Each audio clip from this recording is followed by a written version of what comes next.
Hi everyone. हम पाश्चात्य राजनीतिक विचारक पढ़ रहे हैं और आज हम प्लेटो पढ़ेंगे। इसके पहले पार्ट 17 में हमने यूनान नगर राज्य का इंट्रोडक्शन दिया था तथा सुकरात के बारे में भी पढ़ा था।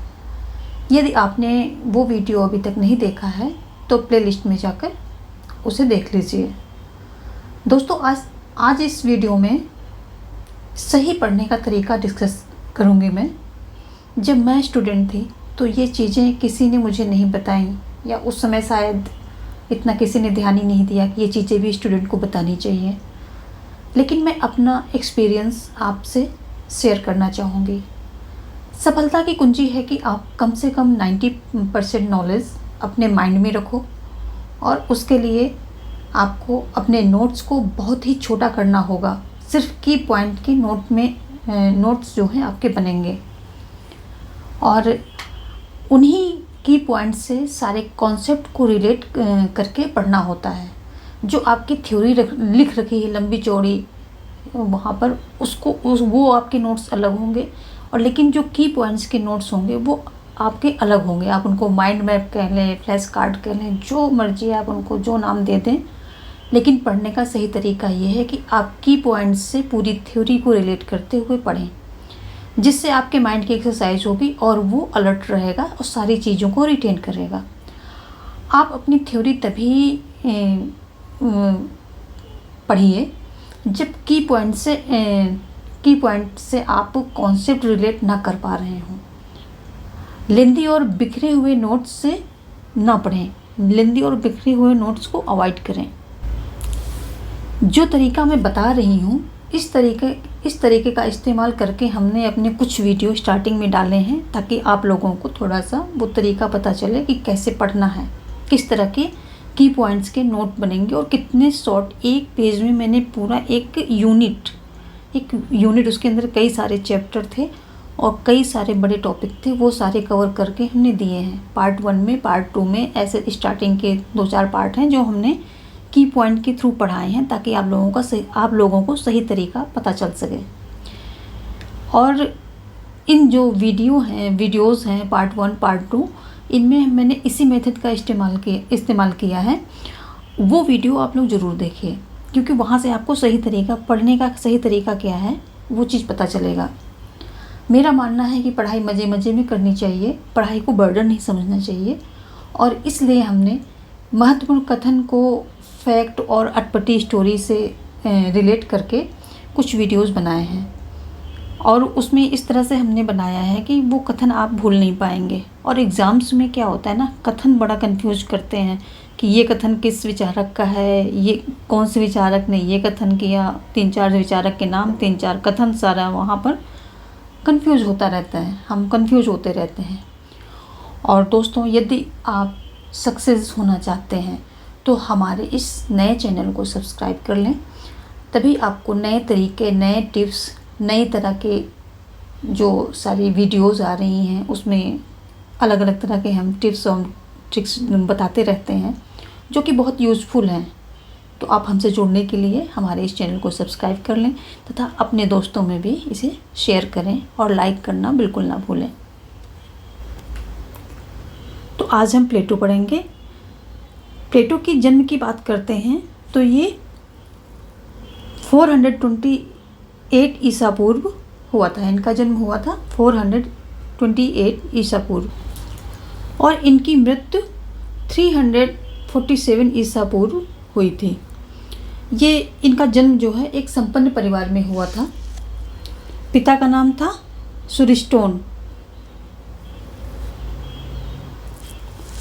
पिता का नाम क्या था? एरिस्टोन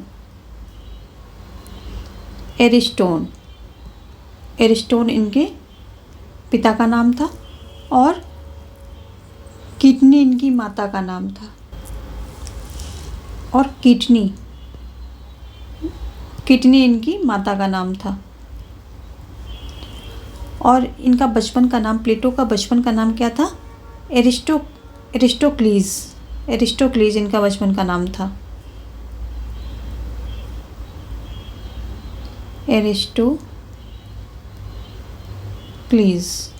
एरिस्टोक्लीज इनका बचपन का नाम था। इनका जन्म एक संपन्न परिवार में हुआ था। प्लेटो की जो प्रारंभिक शिक्षा वो घर पर ही हुई थी। 20 वर्ष की अवस्था में सुकरात से दर्शन की शिक्षा प्राप्त करने गए। प्लेटो के मन में गुरु के प्रति गहरी आस्था थी। प्लेटो अपने गुरु से अलग अपना अस्तित्व स्वीकार नहीं करते थे। प्लेटो व्यायाम एवं संगीत के शौकीन थे। इन्हें संगीत प्रेमी विचारक कहा जाता है। इन्हें क्या है, ये जो है व्यायाम और संगीत के प्रेमी थे। इन्हें संगीत प्रेमी विचारक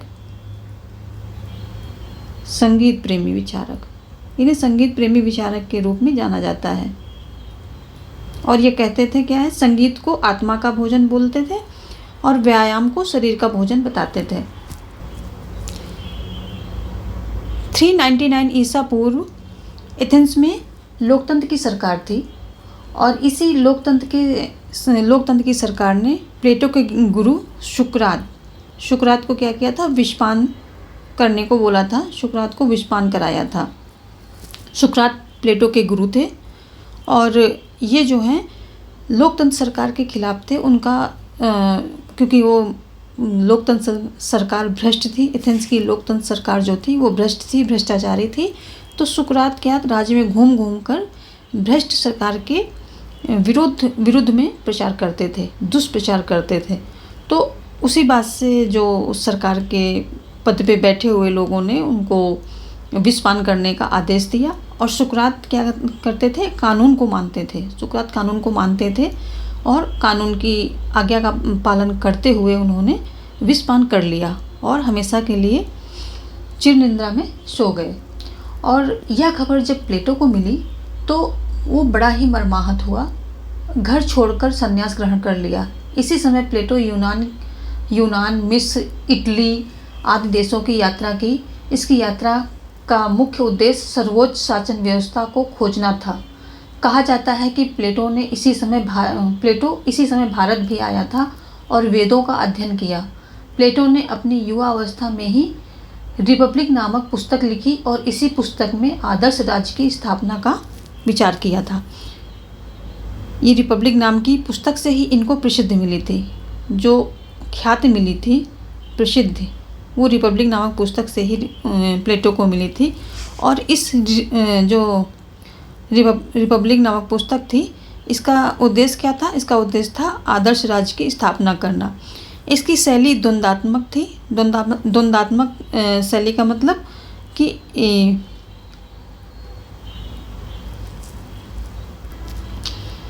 जिसमें निष्कर्ष में पहुंचने से पहले वाद प्रतिवाद होता है और फिर जो है संवाद निकल के आता है। इसे द्वंद्वात्मक कहते हैं कि आपस में एक डिस्कस करके, बहस करके तब फिर निष्कर्ष तक पहुंचा जाए।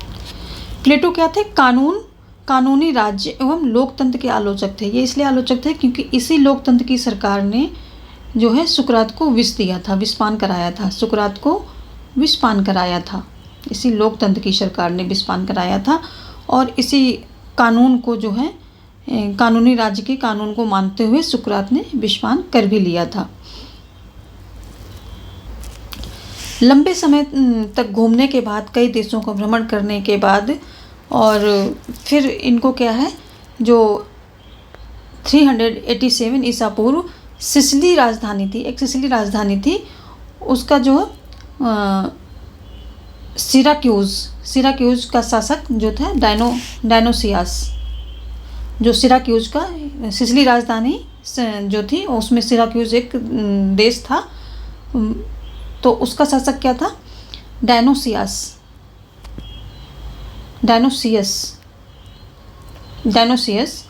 ने आदर्श राज्य की स्थापना हेतु प्लेटो को आमंत्रित किया। उन्होंने प्लेटो को निमंत्रण दिया कि आप आइए हमारे राज्य में और जो चीज़ आपको चाहिए वो मैं प्रोवाइड करूँगा और हमारे राज्य में आदर्श राज्य की स्थापना कीजिए।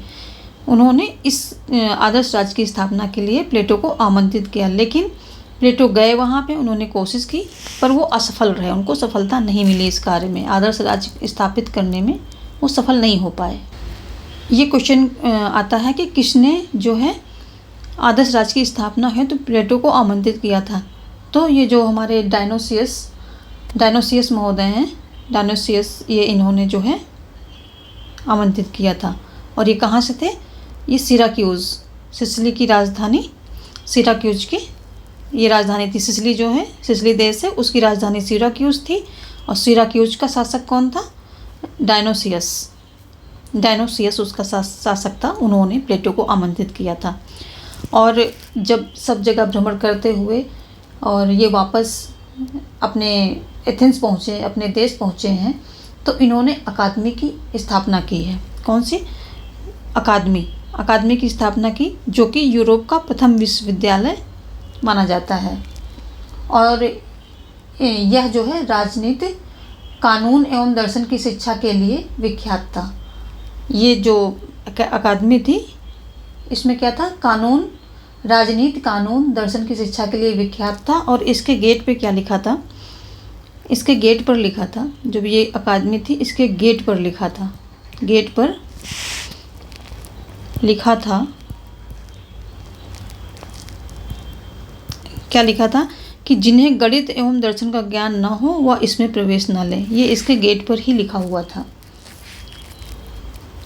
अब प्लेटो जैसे जैसे वृद्ध हुआ, उसको ये पता चलने लगा, उसने ये एहसास किया कि वास्तविक जीवन को उसने समझा। और अंतिम समय में उसने ये समझा कि राज्य को, जो आदर्श राज्य की उसने परिकल्पना की है, उसको धरातल पर लाना, यानी कि उसको प्रैक्टिकल में लागू करना, ये धरातल पर लाना संभव नहीं है। और इसी बात को जब उसको वास्तविकता को समझा और चीज़ों को समझ करके उसने 2 बुक्स लिखी। कौन कौन सी लिखी? एक स्टेटमेंट लिखी और दूसरी लॉज लिखी। पहले स्टेटमेंट लिखी थी, उसके बाद लॉज लिखी थी। जो ये प्लेटो की लॉज पुस्तक थी, ये सबसे बड़ी किताब है इनकी सबसे बड़ी बुक है। जो ये लॉज बुक है, ये आकार में सबसे बड़ी बुक है। प्लेटो ने अपने अंतिम समय में यह महसूस किया कि जिस आदर्श राज्य की स्थापना का विचार रिपब्लिक में किया गया है, उसे धरातल पर लाना तो संभव नहीं है। प्लेटो ने स्टेटमेंट एवं लॉज में अपने विचारधारा जो है परिवर्तित कर दी, अपने विचारों को परिवर्तित कर दिया। और अपना जो रिपब्लिक में उन्होंने आदर्श राज्य की परिकल्पना की थी, जो कि उसमें साम्यवाद था, और ये था कि जो शासक और सैनिक वर्ग है, वो उनकी अपनी संपत्ति नहीं होगी, उनका अपना परिवार भी नहीं होगा, ऐसी चीज़ें उन्होंने दी थी। तो उस विचारधारा में इन्होंने परिवर्तन किया। इसको हम आगे दोनों को कंपेयर करेंगे कि उन्होंने लॉज में क्या दिया था और रिपब्लिक में क्या दिया था, और लॉज में फिर उन्होंने क्या परिवर्तन किया, इसको आगे हम डिस्कस करेंगे। तो इन्होंने अपनी विचारधारा में परिवर्तन किया। ये समझ गए कि ऐसा जो है काल्पनिक राज्य तो धरती पर बन नहीं सकता है। इसकी बहुत आलोचनाएं भी हुई हैं, कई लोगों ने इसकी आलोचनाएं भी की हैं। इन्होंने अपने जीवन में बहुत सारी बुक्स लिखी, लगभग 36-38 बुक्स इनकी काउंटिंग में आती हैं। 36 से 38 बुक्स इन्होंने लिखी हैं। प्लेटो, अब हम अगला टॉपिक देखेंगे, प्लेटो पर सुकरात का प्रभाव। अगर हम सुकरात का प्रभाव की बात करते हैं, तो प्लेटो पर सुकरात का प्रभाव बहुत ही गहरा था। कहते हैं कि सुकरात और प्लेटो 2 शरीर और 1 आत्मा थे, ऐसा मतलब कहा जाता है। प्लेटो सुकरात का कहाँ तक ऋणी था, वह इस कथन से पता चलता है कि उसके हृदय में जो गुरु की प्रतिमा अंकित थी, वो कभी धूमिल नहीं हुई। जो गुरु की प्रतिमा अंकित हुई थी, वो कभी धूमिल नहीं हुई है। हर्नसा ने लिखा, हर्नसा इनके संबंध को लिखते मतलब बताते हुए कह रहे हैं, सौभाग्य से सुकरात को प्लेटो जैसा शिष्य मिला, जिसका द्वंद्ववादी प्रतिभा गुरु के समान थी। हो सकता है कि तर्कों को प्रस्तुत करते समय प्लेटो ने अपनी बुद्धि का प्रयोग किया हो, लेकिन इन दोनों को अलग कर पाना संभव नहीं है। मिसप्रिंट, अलग कर पाना संभव नहीं है। प्लेटो ने जो कुछ अपने विवेक से कहा, वह सब अपने गुरु के मुंह से कहलवाया। और सुकरात के संपूर्ण विचार प्लेटो के विचार थे, और प्लेटो के संपूर्ण विचार सुकरात के विचार थे, यानी कि जो सुकरात के विचार थे उन्हीं विचारों को प्लेटो ने आगे बढ़ाया। उसी शैली पर उन्होंने द्वंद्वात्मक शैली करते हुए उन्होंने कई सारे करैक्टर को इन्वॉल्व करते हुए वो बातें उन्होंने अपने गुरु की मुख से कहलवाई। अब हम प्लेटो के न्याय सिद्धांत की बात करते हैं। तो ये जो प्लेटो की बुक थी रिपब्लिक, इसका शीर्षक ही था कंसर्निंग जस्टिस। क्या शीर्षक था? कंसर्निंग जस्टिस, यानी कि न्याय से संबंधित। इसमें न्याय के बारे में ही प्लेटो ने बताया था। और इसी बुक से सबसे ज़्यादा उनको ख्याति भी मिली थी। प्लेटो को ख्याति मिली थी, इसी से ख्याति मिली थी। और इसमें ये क्वेश्चन बुक में आता है कि ये बुक किससे संबंधित है, तो ये न्याय से संबंधित बुक है। अगर हम बात करते हैं कि प्लेटो के राजनीतिक विचारों में सर्वोपरि क्या था, उन्होंने सबसे ऊंचा स्थान किसको दिया, तो उनके राजनीतिक विचारों में जिस पर उन्होंने सबसे ज़्यादा चिंतन किया वो था न्याय था। जो न्याय पर उन्होंने सबसे ज़्यादा चिंतन किया और उसी के बारे में उन्होंने बहुत सारी किताबें भी लिखी और उस पर बहुत सारे वाद प्रतिवाद भी अपने बुक में द्वंद्वात्मक शैली में दिए हैं। और इन्होंने इसको क्या किया, सर्वोच्च स्थान पर रखा है। न्याय को अपने राजनीतिक विचारों में सर्वोच्च स्थान पर रखा है। प्लेटो के न्याय के सिद्धांत के पहले 3 सिद्धांत प्रचलित थे। जब प्लेटो ने न्याय सिद्धांत दिया उसके पहले क्या थे, वह यूनान में 3 सिद्धांत प्रचलित थे। परंपरावादी सिद्धांत था जो कि दिया था किसने, शेफेल्स ने दिया था। ये आपके ये 3 सिद्धांत हो गए। और इधर हो गए प्रवर्तक। इनको बनाया किसने था, प्रवर्तक कौन थे, तो ये हो गए प्रवर्तक और ये हो गए सिद्धांत। तो परंपरावादी सिद्धांत जो कि जिसके प्रवर्तक शेफेल्स थे, वो दूसरा था उग्रवादी सिद्धांत जिसके प्रवर्तक थे थ्रेसीमेकस। इनका एक फेमस कथन है, शक्तिशाली का हित ही न्याय है। क्या है, शक्तिशाली का हित ही न्याय है। ये बहुत ही फेमस कथन है, इसको आप नोट डाउन कर लें। और तीसरा था उदारवादी सिद्धांत, इसके थे ग्लाइकान। इसके प्रवर्तक कौन थे, ग्लाइकान महोदय थे। प्लेटो ने क्या किया, जब इन्होंने सिद्धांत का प्रतिपादन किया, अपने रिपब्लिक में सिद्धांत दिए, न्याय के सिद्धांत दिए, तो इन्होंने जो पहले के 3 सिद्धांत थे उनका खंडन कर दिया और रिपब्लिक में अपने सिद्धांत का प्रतिपादन किया। राज्य में रहने वाले और इन्होंने क्या बताया उसमें कि जो है राज्य में रहने वाले व्यक्ति हैं वो अपने अपने कार्यों को करते हुए दूसरे में सामंजस्य की स्थापना करें, यही न्याय है।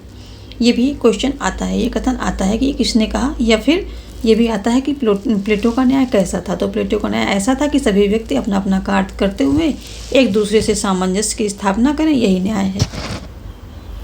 इन्होंने समाज को 3 वर्गों में विभाजित किया, शासक वर्ग, सैनिक वर्ग, उत्पादक वर्ग।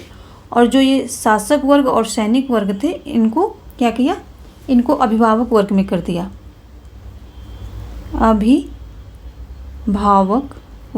इनको अभिभावक वर्ग में कर दिया। कौन कौन से, ये शासक वर्ग और सैनिक वर्ग, ये दोनों किसमें, अभिभावक वर्ग में आ गए। और ये जो तीसरा था, ये उत्पादक वर्ग जो है उत्पादक वर्ग में रहता है। और ये अभिभावक वर्ग क्या है कि इनमें क्या था, साम्यवाद की स्थापना की थी। इसी अभिभावक वर्ग के लिए इन्होंने साम्यवाद की स्थापना की थी। इन्होंने अभिभावक वर्ग के लिए किसकी, साम्यवाद की स्थापना की थी। और साम्यवाद किन किन चीज़ों में साम्यवाद था, एक तो था परिवार में साम्यवाद लाना चाहते थे और दूसरा संपत्ति में साम्यवाद लाना चाहते थे। इन दोनों में ये साम्यवाद लाना चाहते थे। ये साम्यवाद जो है, साम्यवाद की जो है सिद्धांत या साम्यवाद की जो स्थापना इन्होंने की थी, इसके नियम उत्पादक वर्ग पर नहीं लागू होते थे, इस पे नहीं होते थे साम्यवाद का नियम, ये फ्री था। और प्लेटो का मानना था कि अभिभावक वर्ग जो है कि स्त्री और पुरुष, जो अभिभावक वर्ग में स्त्री और पुरुष हैं दोनों, इनके पास निजी संपत्ति नहीं होगी और निजी परिवार भी नहीं होगा। वे लोग राज्य के आवास में निवास करेंगे एवं सार्वजनिक संपत्ति का प्रयोग करेंगे। प्लेटो ने परिवार पर साम्यवाद की स्थापना करना चाहते थे और कहते हैं कि अभिभावक वर्ग के स्त्री और पुरुष के पास निजी परिवार नहीं होगा, सभी स्त्री का सभी पुरुषों से संबंध होगा और सभी पुरुषों का सभी स्त्री से संबंध होगा, ताकि जन्म लेने वाला बच्चा अपने माता पिता को पहचान ना सके।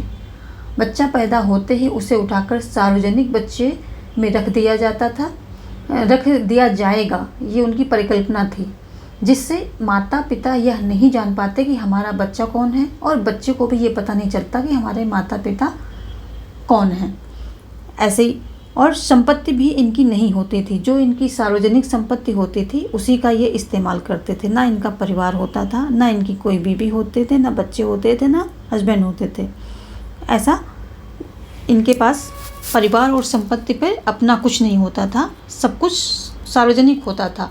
साम्यवाद का मतलब ही है, साम्यवाद का शाब्दिक अर्थ अगर हम जानना चाहते हैं कि साम्यवाद का जो है शाब्दिक अर्थ क्या है, तो साम्यवाद का शाब्दिक अर्थ है किसी वस्तु को निजी स्वामित्व से हटाकर सार्वजनिक स्वामित्व की स्थापना ही साम्यवाद कहलाता है। कि किसी भी चीज़ पर निजी स्वामित्व को ख़त्म कर दिया जाए और सार्वजनिक स्वामित्व उसमें स्थापित कर दिया जाए, अर्थात किसी विषय पर सार्वजनिक स्वामित्व की स्थापना ही साम्यवाद है।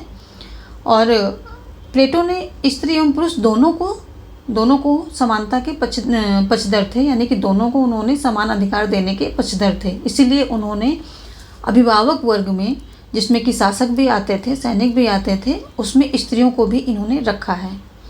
प्लेटो क्या कहते हैं? प्लेटो कहते हैं कि जो कमज़ोर पुरुष एक शक्तिशाली महिला के बराबर होता है और एक शक्तिशाली महिला एक कमज़ोर पुरुष के बराबर होती है। प्लेटो स्त्री एवं पुरुषों दोनों को शासक एवं सैनिक बनाने के पक्षधर थे, ऐसा इन्होंने माना है। जो प्लेटो जो थे, अगर हम पुराने विचारक की, जो प्राचीन विचारक हैं उनकी बात करें, तो प्लेटो जो है पहले, या इनको अकेले भी गले, क्योंकि अरस्तु वगैरह ने तो बहुत विरोध किया था औरतों को बाहर निकलने से ही, तो प्लेटो पहले ऐसे विचारक थे जिन्होंने स्त्रियों को भी आज़ादी दी थी, जिन्होंने क्या किया था, स्त्रियों को भी बराबर के अधिकार देने के पक्षधर में थे। स्त्रियों को क्या है, बराबर अधिकार देना चाहते थे प्लेटो। जब प्लेटो ने इन 3 वर्गों का विभाजन किया, समाज के 3 वर्गों का विभाजन किया, शासक वर्ग, सैनिक वर्ग, उत्पादक वर्ग, तो उन्होंने इनको गुणों के आधार पे इनका वर्गीकरण किया। इनका मानना है कि मानव में 3 चीज़ें होती हैं, विवेक, मिसप्रिंट है यहाँ पर, हाँ यस, विवेक, साहस और वासना। ये मानते हैं कि लोगों में ये तीनों चीज़ें होती हैं। और इन्होंने मानव को कहा है कि उनके लक्षण और उनके गुणों के आधार पे उनको कार्य मिलना चाहिए। ऐसा ये मानते हैं कि मानव में ये सारी विवेक होता है, साहस होता है, वासना होती है, और जैसा जिस लक्षण की प्रधानता है उस लक्षण या उस गुण के अनुरूप ही उसको कार्य मिलना चाहिए। तो इन्होंने जैसे लक्षण में क्या बताया इन्होंने, जिसके पास ज्ञान की प्रधानता होगी वो विवेक, उसके पास सद्गुण क्या होगा, उसका विवेक होगा। लक्षण क्या होगा, उसके पास ज्ञान की प्रधानता होगी, और उसका सद्गुण होगा कि उसके पास विवेक बहुत ज़्यादा होगा। तो ऐसे लोग क्या करेंगे, शासन करेंगे, यानी कि वो शासक बनेंगे, राजा बनेंगे, ताकि वो अपने विवेक से न्याय कर सकें और सही डिसीजन ले सकें जो कि प्रजा के हित में हो, और अत्याचार न करें। एक निर्लिप्त बुद्धि का राजा वो चाहते थे, दार्शनिक राजा चाहते थे। तो उसके लिए उसके पास क्या होना चाहिए, ज्ञान होना चाहिए। जब ज्ञान होगा तभी इंसान निष्पक्ष होकर के अपने कार्य को सुचारू रूप से करेगा, ऐसा ये प्लेटो मानते थे। और दूसरा क्या था, जिसके पास मनोयोग की प्रधानता होगी उसका गुण क्या होगा, साहस होगा।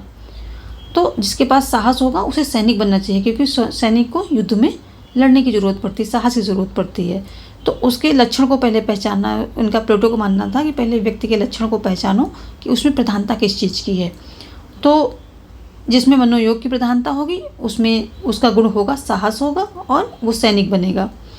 और तीसरा क्या था, जिसमें क्षुधा या वासना की प्रधानता होगी उसके पास संयम होगा और वो उत्पादक बनेगा, वो समाज के लिए उत्पादन, जो चीज़ें उत्पादन की जाती हैं उनका काम करेगा। ऐसा प्लेटो ने माना कि एक व्यक्ति जिन गुणों को रखता है सामाजिक स्तर पर वही गुण राज्य भी रखता है। प्लेटो ने कहा कि व्यक्तिगत स्तर पर एक व्यक्ति को आदर्श एवं न्यायप्रिय, न्यायशील तभी माना जाता है जब उसके तीनों गुण विवेक, साहस एवं वासना अपने निर्धारित कार्यों को करते हुए एक दूसरे में सामंजस्य की स्थापना करें।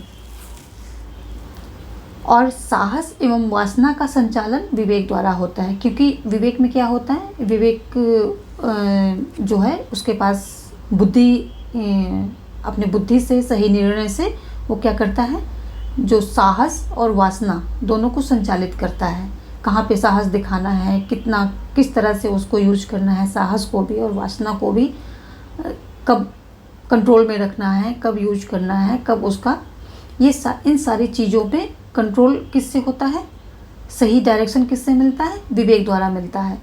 तो जिस प्रकार शरीर में 3 गुण होते हैं, विवेक, साहस और वासना, तो साहस और वासना पर कंट्रोल किसका होता है, विवेक का होता है।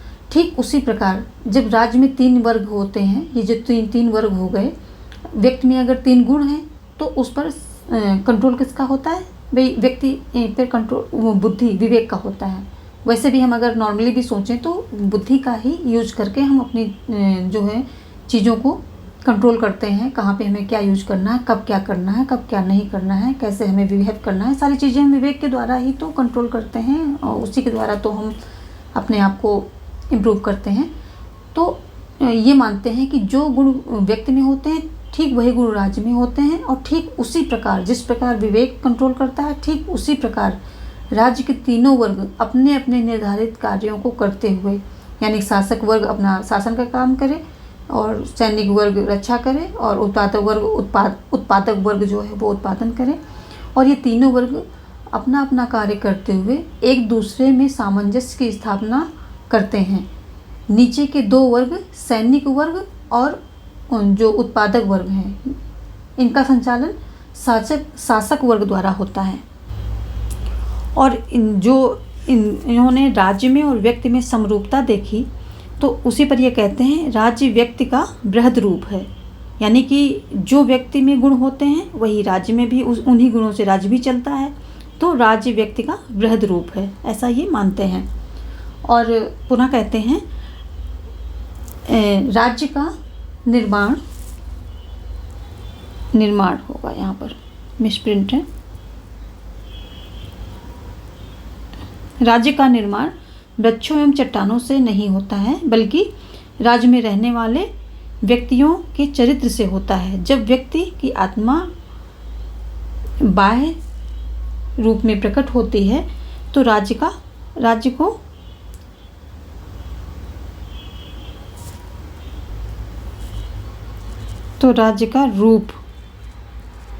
रूप धारण कर लेती है, ऐसा ये प्लेटो मानते हैं।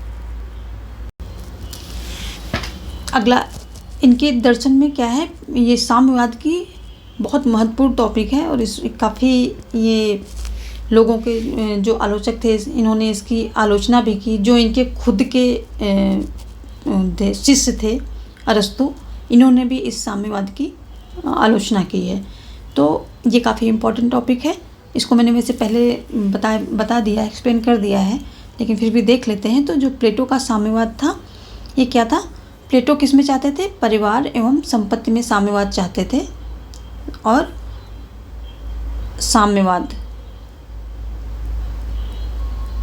साम्यवाद किस में चाहते थे, परिवार में चाहते थे। ये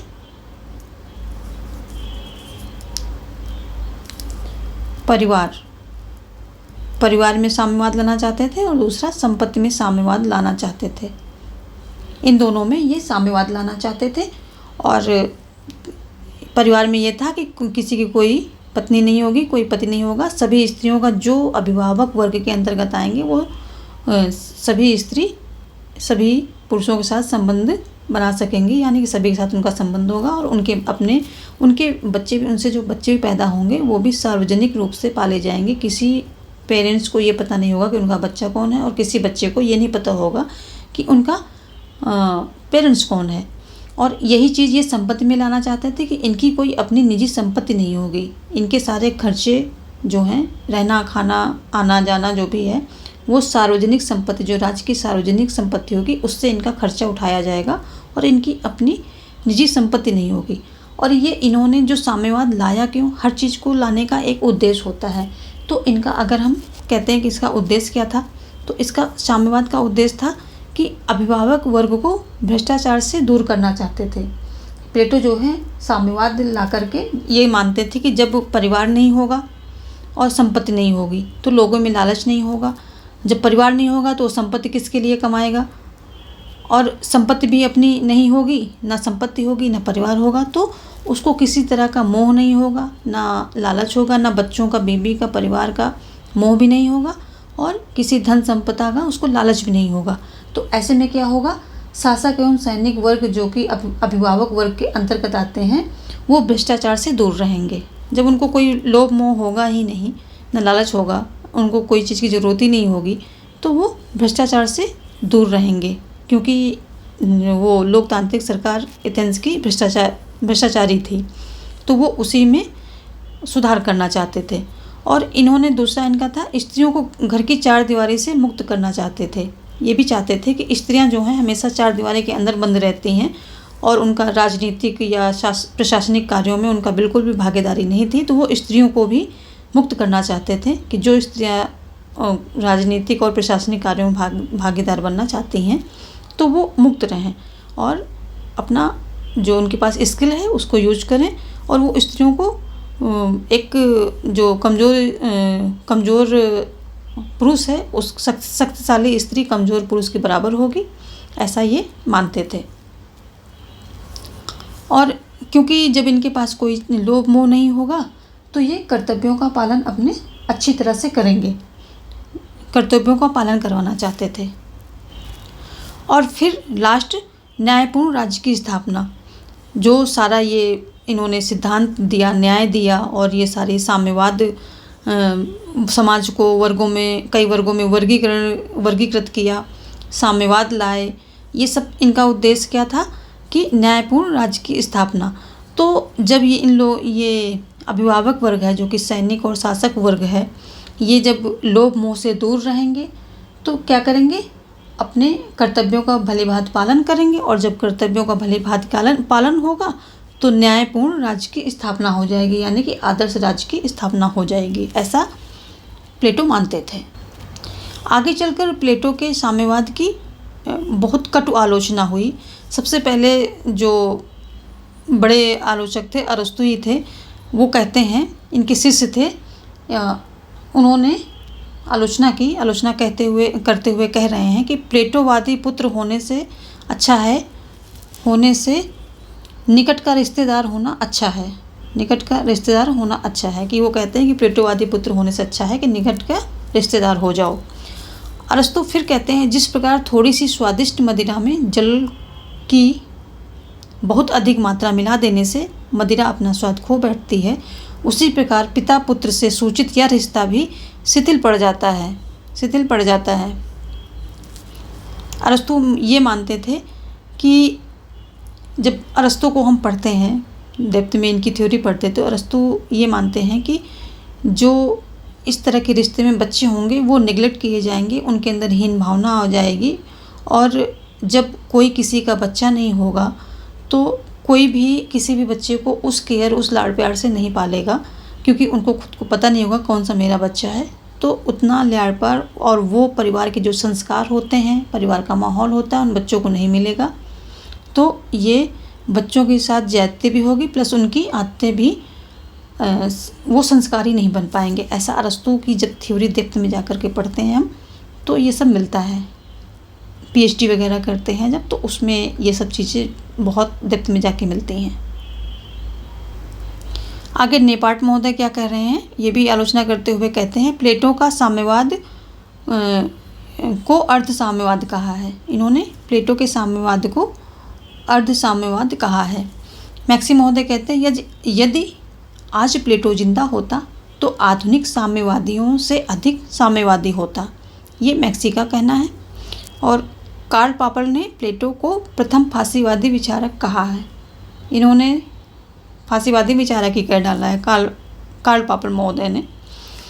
और कार्ल पॉपर अगेन कहते हैं प्लेटो स्वयं एक दार्शनिक है और उसकी पुस्तक रिपब्लिक में दार्शनिक राजा बनाए जाने का दावा है, क्योंकि ये पूरा आदर्श राज्य को स्थापना के लिए ऊपर ही ये बुक लिखी गई थी और न्याय के ऊपर ही ये बुक लिखी गई थी, कैसे कि आदर्श राजा कैसे बनाया जाए और तब जा कर के आदर्श राज्य स्थापित होगा जहाँ पर न्याय होगा।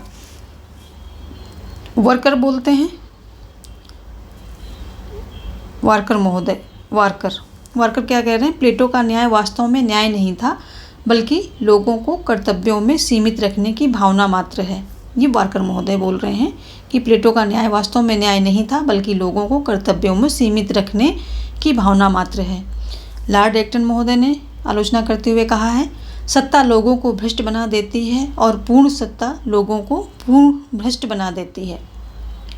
फिर ये देख लेते हैं, ये काफ़ी फेमस कथन है, सत्ता लोगों को भ्रष्ट बना देती है और पूर्ण सत्ता लोगों को पूर्ण भ्रष्ट बना देती है।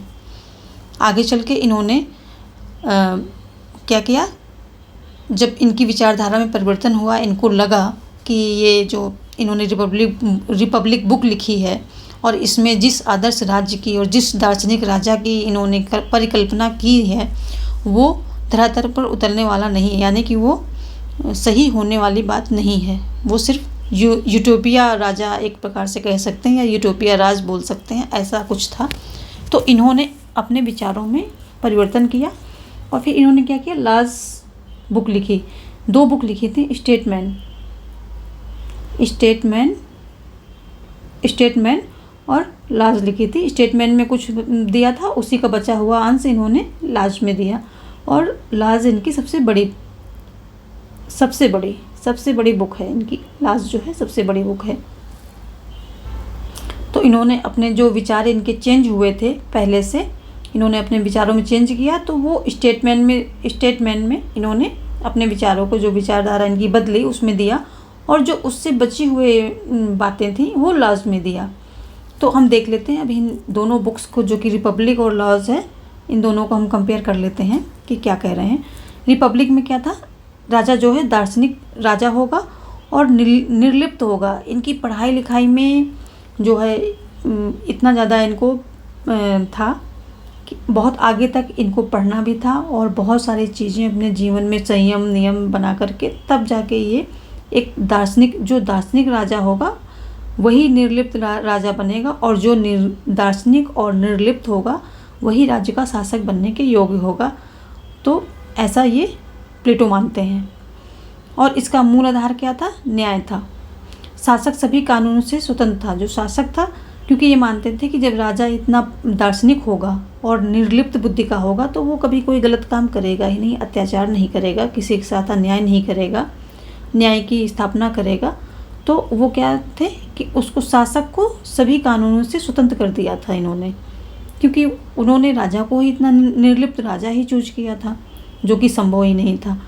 और अभिभावक वर्ग संपत्ति एवं परिवार नहीं रख सकते थे। अभिभावक वर्ग में शासक और सैनिक वर्ग, ये दोनों संपत्ति और परिवार नहीं रख सकते थे।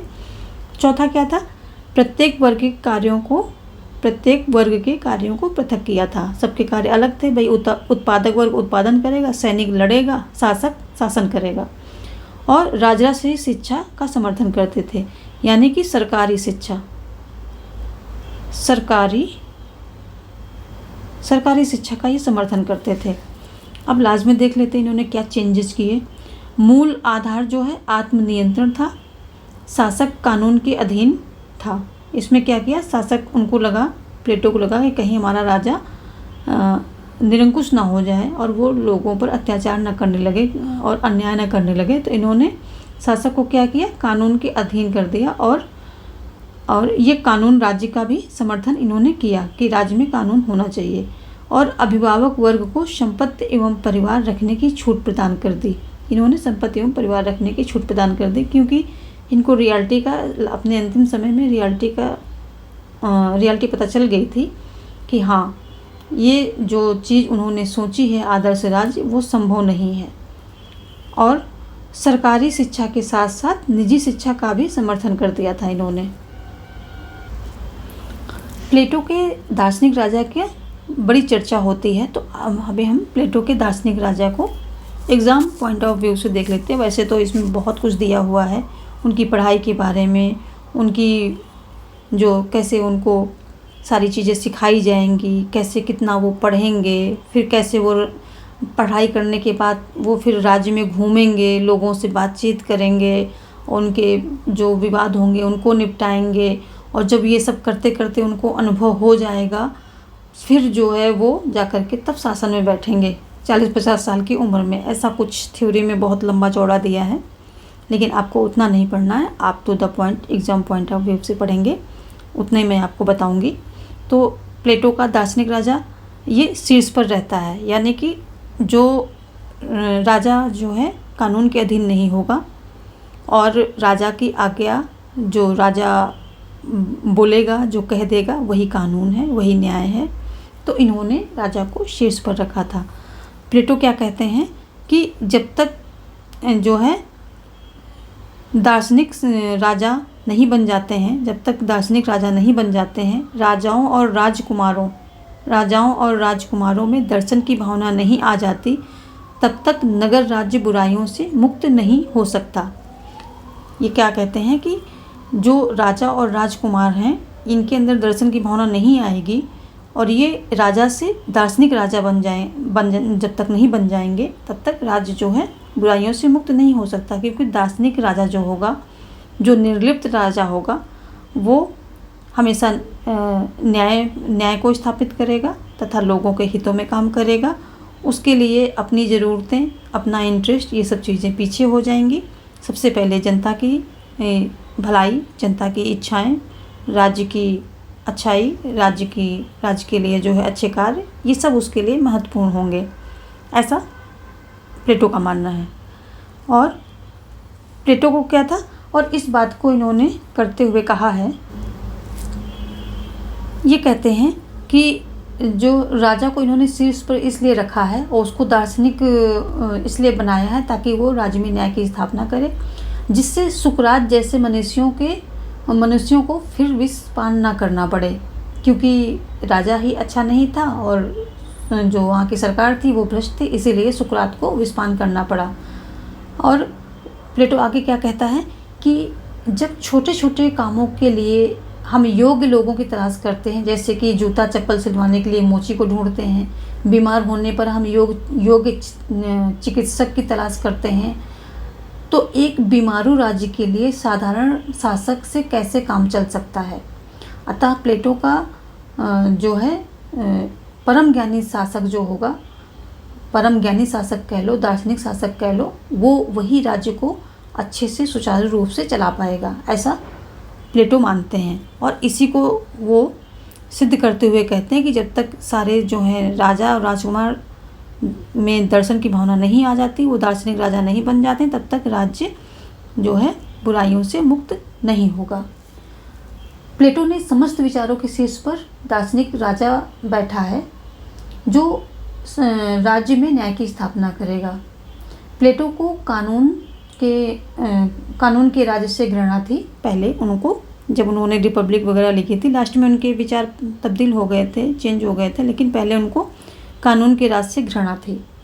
और क्योंकि इसी कानून के दायरे में सुकरात को विषपान कराया गया था, इसीलिए प्लेटो को ऐसे शासक की खोज थी जिसकी बुद्धि निर्लिप्त हो। क्योंकि जब सुकरात को विषपान कराया गया था तो उसमें शासक जो था वो निर्लिप्त बुद्धि का नहीं था, तभी इतना बड़ा प्लेटो मानते हैं कि इतना बड़ा वहाँ पर लॉस हुआ, इतना महान व्यक्ति को विषपान करा दिया गया। और अगर हम बात करते हैं कि प्लेटो को इन्होंने बहुत सारी बुक्स लिखी, लेकिन अगर प्रसिद्धि की बात करते हैं तो मैं पहले ही बता चुकी हूँ, लेकिन ये पूछते हैं एग्ज़ाम में, तो प्लेटो की प्रसिद्धि रिपब्लिक से मिली है। प्लेटो को अगर प्रसिद्धि की बात करते हैं तो उनको रिपब्लिक से मिली है। और आगे चलकर इनकी रिपब्लिक की और इनके विचारों की जो है बहुत ज़्यादा आलोचना हुई, क्योंकि जो इन्होंने सोचा था वो तो मतलब बिल्कुल धरातल पर लाना संभव ही नहीं था। और जो आलोचक थे उन्होंने कहा कि निर्लिप्त बुद्धि का राजा इस जगत में संभव नहीं है, ऐसा राजा ईश्वर ही हो सकता है। इस प्रकार के राजा को काल्पनिक राजा या यूटोपिया कहा गया है।